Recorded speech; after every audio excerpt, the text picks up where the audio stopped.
So I am super excited to be here. I was just saying to Danny earlier on that usually I'm out in London or in Africa or in Europe somewhere speaking, but now I get to speak on my home turf, so I'm really excited. I'm only from Colchester down the road, so thank you so much for giving me the opportunity this morning.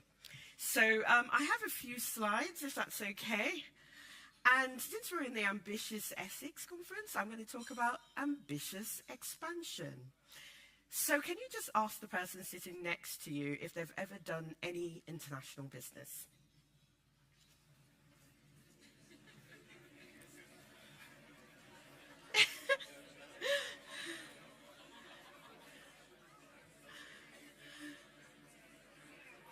Okay. What's the overwhelming response? Yes or no? And if you have done international business, can you just shout out the country that you've done it in? Rwanda, Middle East, Denmark, Malaysia. Wow, Malaysia. I need to talk to you afterwards. Anyone else? Dubai, fantastic. Well, you know, there is a whole world out there waiting for your product or service. And today I'm going to tell you about how you can expand into new markets as a business. So I think Danny's done a great job introducing me. I have worked in international business and expansion for the last 20 years. I was previously in risk in banking, and I thought, you know what, I'm just going to go out there and help businesses expand. And so I chose Africa as my main market entry point because it's the hardest space to go into. 54 different countries, several cultures, several languages, over 2,000 spoken. So I said, yeah, no one's going to know how to do that. So I'm just going to focus on that. So I decided to start doing that. And over the years, I have been very lucky to help over 500 businesses, probably, I lost count at 500, with their expansion plans and their strategy and implementation. Obviously, not just me and my team. I now teach my market entry methodology at the Saïd Business School at the University of Oxford. And I mainly teach the EMBAs, but I also teach people from other colleges that have great ideas and are looking to implement them as businesses and looking to take them global. So you heard about the fact that I'm an angel investor. If you're a female founder and you have a great idea, come and talk to me afterwards. I'm always excited about investing in women. And I'm one of His Majesty's export champions. So I will be speaking here also as a DBT export champion because I am very passionate about export. And some of you might have seen my face on billboards across the stations around Essex. Yep, that was me. Or Edinburgh or King's Cross or whatever. And that was the Made in the UK, Sold to the World campaign. And I was a very, very unwilling model. But I'm always excited about selling what UK PLC has to offer. So that's all about me. So every time I talk about market entry and expanding into new markets, my main obsession is making data-driven decisions. Because what usually happens is that and you wouldn't believe how many entrepreneurs or businesses do this, where they've got a big globe in their office and they sort of spin it around and they go, pop, we'll go there. So, of course, I don't mean that literally, but it is really a guessing game. It is really, where can I sell to? Who would be interested in my products? You know, let's try the EU. The EU was always the easy way to go before Brexit, wasn't it? But we've now found that in the last year, exports to the EU reduced by 3.4%. And that is because of all the restrictions in sort of exporting to the EU. But also it's because export to other markets increased by 6.7%. So we're becoming more ambitious as a country. So I think overall, it's balancing out a little bit, and I think as the restrictions and an understanding of the paperwork going into the EU gets better, we will start to export more to the EU as well. So the DBT recently produced a report. They had done some a survey to businesses around the country to sort of give them an idea of their key challenges when they're exporting into new markets. And these were the key challenges. So overseas market uncertainty, of course. I mean, we're still trying to deal with the uncertainty in our own market. So thinking about going into a new market just seems quite daunting. Then we had customs barriers. Of course, like I said, it's very complicated. I hope my friends from the Essex Chambers are here. If you are, just raise your hand. But it'd be great to chat to them if they are here afterwards about how you can overcome documentations and custom procedures. But this was one of the biggest challenges that people said was an issue. But also FTA awareness, so free trade area awareness. How many of us have read a free trade agreement? How many of us? One person. Okay. I would like to ask why you haven't read one, but I will. But they are very, very long and very convoluted and very complicated documents. But essentially what they are is an agreement between ourselves and other countries on the trade arrangements that will be put in place. So it goes from everything from tariffs to talent, etc. And what's really helpful about free trade agreements is that you can then start to think about what countries are the most convenient to sell to if you're trying to start easily. But understanding how these free trade agreements sort of trickle down into our businesses is something that quite a number of businesses just don't get. And it's really difficult to navigate all the different free trade agreements that we have with several countries. So this is why the EU was the easy way to go. But this is one of the biggest challenges that businesses said they were struggling with to enter new markets. So let's think about the global shifts that have occurred in the last few years. So as we know, conflicts, we are in quite an unprecedented time. We had Brexit, and then we had the Ukraine war. And as you know, there's instability in the Middle East, and this has caused quite a lot of turmoil in supply chains and value chains as well. You had COVID, which again caused a lot of disruption, particularly with the shutdown in China. And then after China, you had the Suez Canal issue, and then you had pirates in the Red Sea. And so all of these things have completely disrupted global supply chains, and of course have caused certain shifts to occur in manufacturing. I work in Africa, and what we're finding is that lots of companies are thinking about nearshoring. So rather than manufacturing in China, they're going to countries like Morocco to set up factories because it's closer to Europe. Climate. As we speak, one of the largest ever hurricanes and with the lowest pressure ever is about to hit the US, Hurricane Milton, and everyone's watching with bated breath to see the level of destruction that would occur. But it's not just events like that. You're having droughts in places like Africa, in Ethiopia and East Africa, where they produce quite a good quantity of the world's wheat, and all of a sudden they're having droughts, and so it's affecting the crop. So all of these things are affecting global supply chains. But you know, people would say where there are disruptions, there's always opportunities. So I would say to you, in spite of the challenges that are occurring around the world at the moment, there are significant opportunities for businesses, particularly businesses in the UK. So here are a few trends. I'm not going to go through all of them, but here are a few really exciting opportunities that are out there at the moment. Now, I've done this based on the UK's strengths, and of course we have several other strengths, but these are just a few. These are the top three. And advanced manufacturing is not on this list, but it's one area that I know quite a number of businesses are receiving grants from Innovate UK with the objective of developing our advanced manufacturing sector so that we can start to export globally.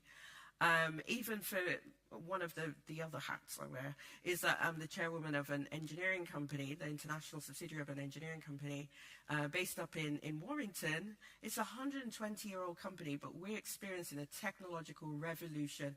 And we've just set up a manufacturing facility in Somerset. So there's a lot going on in the advanced manufacturing sector as well. And then, obviously, green energy. We are very good at advanced technologies in green energy. A lot of people think that it's all happening in China, but a lot of the intellectual property and design is happening in the UK. And I need us to remember the fact that this is the nerve center of intellectual capability. The UK has always been at the forefront of developing new innovations, new technology. We were ahead in the Industrial Revolution. We can do it again.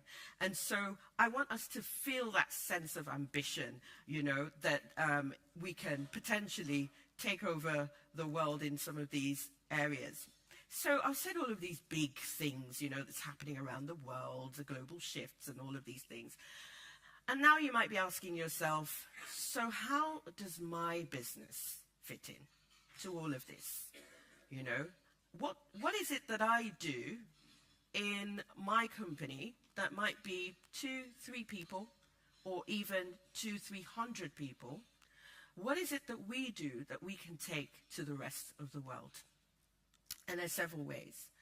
You can align with some of the sectors, right, that are emerging and that I've shown you just now.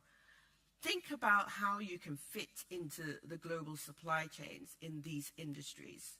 So think about what you do specifically that can add value into any of those areas that we've discussed this morning. And those are just the top areas where there's opportunity. And then the next thing you can do is make sure that you have a target market fit. So if you're thinking about going into Africa and you've identified Kenya as your market, make sure that you do your market research to ensure that Kenya is the right place for you. Now, obviously, sometimes you feel, as a business, you feel a lot of pressure because everyone's saying you need to go there, this is where the opportunity is, or you need to be doing this, this is where the opportunity is. But actually, don't bow to that pressure. Take the time to do your research. Take the time to speak to someone, and I'll talk a little bit later on about the support that's available to you. And then once you're able to figure out how you can fit into a specific market where you found opportunities in, then you can leverage those opportunities that you've got. So I'll give you an example because I usually like to use case studies. So I was working with a client who produced gin. And they had a great gin product that was on the shelves in the UK. And they had quite a range of sizes of bottles that they sold in the UK. Now, they were quite keen about entering the Ghanaian and Nigerian markets, right? And I said to them, yes, people love alcohol. They love gin. But 100 CL or a 30 or 15 might not really sell that quickly in the market. And he said, what would sell? And I said, alcohol beverages are sometimes sold in sachets. Yes, in sachets. Quick fix. Squeeze, squeeze. All done. And so I said to him, would you be interested in modifying your product ever so slightly to fit into that market? And he said, you know what? We will give it a try. We'll try a small batch of maybe 10,000 sachets and see how it performs in the market, because Nigeria can gobble up product. It's such a big market. So we shipped over, after we got all the certifications that he needed, we shipped over a batch of 10,000, and it was done within the first 2 days. And so this is what product modification can do. So you leverage the opportunities, but first of all, you must make sure that the product fits the market. Because what that helped him do was he could actually address his price point, because if he was going to sell it at the same price in the UK, for instance, he might not have really been able to penetrate the market that fast. The thing he was worried about was brand dilution. So obviously this was a mid-tier to high-end kind of brand, and so he didn't really want his brand out there in sachets. So he created a separate brand for the sachet gin, and it's doing incredibly well to this day. So we must think carefully about the market that we're going into. Is there some product modification required? Again, since we're the center of innovation, then that's something that you could potentially do. But make sure you're doing something that makes you stand out from the rest of the crowd. I've just talked about this innovation and differentiation. Obviously, there's a lot of competition out there. And we can't always assume that because we've got a great product that does well in our country, it's going to do well anywhere else. So you have to make sure that you have that differentiating factor in whatever market that you're looking at going into. And that is the same for doing it here in the UK. You have to make sure that you have a unique proposition, a unique product that can actually fly off the shelves without you putting in too much effort. So I would say this is how you can fit in to, you know, all of that macro stuff. You know, you can just start to drill it down to my business and how I fit in the global world. So again, talking about our little globe and, you know, spinning it around and then closing our eyes and putting a finger on it, over the years at ETK, what we've done is we've developed a market entry framework that we use for our clients, and I'm going to tell you about it now. I'll just give you a snippet of it, and it's just how you can calculate, and I know it's not always a fine science, but it does help you calculate the probability of how viable that market that you're targeting would be for you. So there's the market selection process that I'm going to describe via calculation. The framework that I'll describe via calculation starts when you have identified the fact that you want to export, and then you kind of know that whether or not your internal operations can sustain export, because if you're struggling to meet buyer requirements in the UK, then it's unlikely that you're going to be able to export successfully. So you must look at your operations and find out whether you're actually capable of meeting market demand in another space. And then you need to plan. You need to plan for that export. You need to have a separate unit of your business that is dedicated to thinking about how you're going to explore to new markets. Now, I know a lot of you have probably heard about accidental exporters, where because your website is out there, someone finds it and someone puts in an order from Australia, and suddenly you're selling into Australia. That's great, but you still need to put a strategic framework in place on how you're going to keep selling to Australia, because it could be that there are restrictions on that product in that market.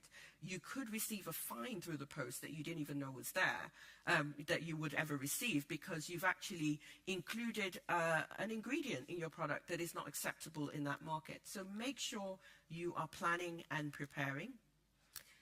Look for help and support, and I will talk about organizations that can help you in this process, and take action. And these are some of the places that you can get the help and support. The Department for Business and Trade, of course, is your go-to. There is something called the Export Academy, where you can learn how to become an exporter. They will take you through sort of all that I've described earlier, the planning and preparation, the market research, the product market fit, and all of that. And they will also explain how they can help you. How many of us have ever used an overseas market introductory service? Oh, miss. One person? 2, 3, 4? Oh, that's great. That's fantastic. So once you are able to hone down the market that you're looking at going into, the Department for Business and Trade will also help you do some introductions in the market depending on what you're looking at doing. But also they will help you with the preliminary research. And there are lots of trade missions, trade shows that you can sign up for. There's one going on in Brazil now with UK businesses. There's another one coming up very soon in Japan, I believe. So please look at the website, look at all the opportunities that are there for you. Go to great.gov.uk. The Essex Chambers of Commerce, they've been our partners now for a very, very long time. We've worked very closely with them in helping them support businesses that come to us about Africa specifically, but they can help you with documentation and everything else that you need if you're looking to export to a new market. UK Export Finance. How many people have ever used UK Export Finance? Never? One. Fantastic. What product did you use?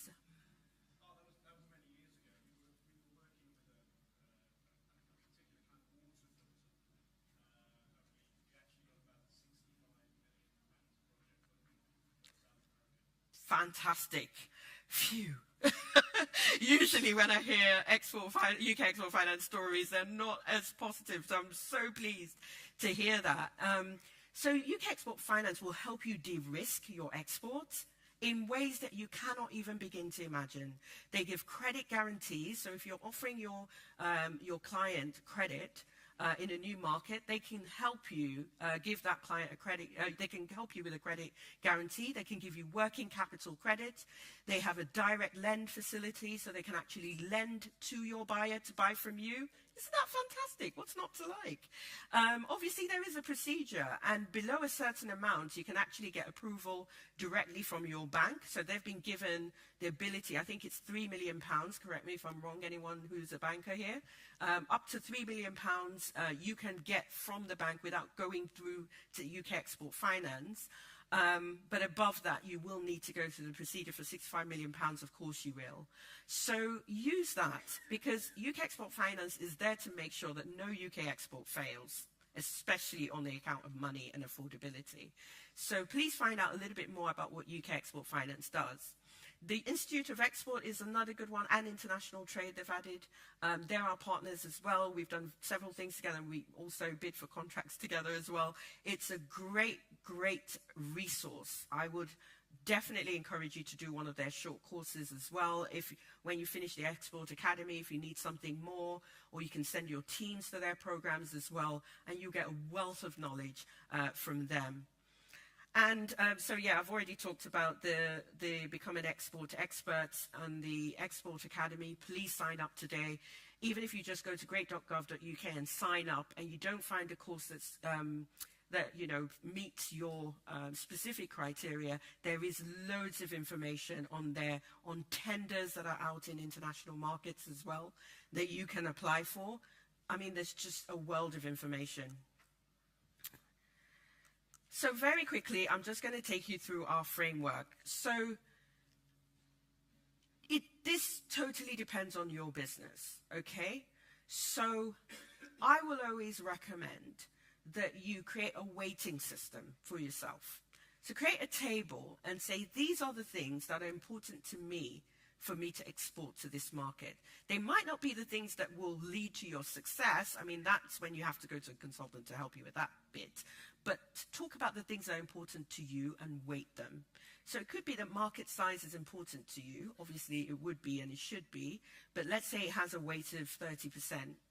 My ability to mitigate risk, I've just talked about UCAF, an exports credit agency that can actually help you mitigate some of the risks. And what's the biggest risk? Getting paid.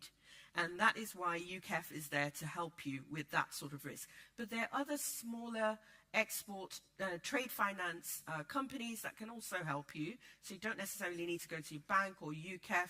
There's specialist trade finance companies that might specialize in certain areas of the world. If you're going to Asia or to Africa or to the US, they might be able to give you even more support. And then technology alignment, might be important to you, and that's the 40% or so. And then you create the scoring on each of these things and multiply them so that you actually get your final weighting score, and then at the end of it, you then get an overall score for that market. Now, let's say, obviously, you're not going to have just 3 points on there. You're probably going to have about 10. but give the percentages based on what you think is important to you in calculating whether or not you can make the decision to go into a specific market based on all the other information that you have. Now, obviously, in certain markets, certain weightings will be higher than others, and this is why for Africa, we've developed a completely different weighting system based on 96 data points.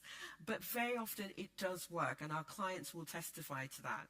And we're developing technology to actually make this more accessible to everyone so that they can actually figure out where they want to go and why. So here are your action points. Once you've done all your weighting, you've identified the markets, you've gone to the Export Academy, you're feeling like you can do this, prioritize. So say, this is where I'm going to start. This is the path of least resistance. Most people start that way. The only thing with the path of least resistance is that it's likely that your competitors are in that space already. So sometimes it does pay to do hard things. Plan for risk, like I said. Find ways that you can mitigate your risk, because exporting is hard work. And, you know, at the end of the day, you do want to make sure that you're getting the most out of your markets. Make sure you conduct a great risk assessment to do that. And then position for innovation. Like I said earlier, there's several opportunities. We've got the skills. We've got access to Innovate UK, for instance, where we can get funding and grants to enhance our technologies. So we have no excuse, Essex. Come on. Let's go out there and win this business globally. So thank you so much for listening to me today. I really hope I haven't gone over time, have I? Great. Okay. I just want to say thank you for listening to me today. I hope this was useful, and please come and speak to me afterwards if you want to. Thank you.